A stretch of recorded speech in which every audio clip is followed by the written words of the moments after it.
Au cœur de l'hiver, nous avions quitté Orion, bercé par la grande nébuleuse M42. Là-bas déjà, l'hydrogène enfantait des étoiles. Mais les saisons ont tourné, et voici que l'été s'élève, portant une autre légende. Voici M16 et ses colonnes du silence.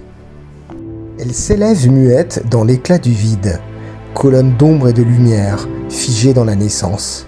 Des bras d'étoiles à peine formés y dorment encore, tandis que le temps, agenouillé, n'ose plus avancer. Ce ne sont pas des rocs, mais des souffles pétrifiés, des songes de gaz sculptés par la volonté des astres. Ici, la création n'est pas un cri, mais une lente oraison. Un psaume de poussière, dicté par la main d'un silence divin. Nous sommes en été, et vers l'horizon sud se lève une étrange théière.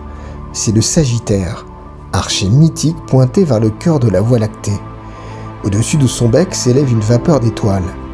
Et parmi elles, à plus de 7000 années-lumière, flotte une nébuleuse de gaz et de poussière. M16, la nébuleuse de l'Aigle.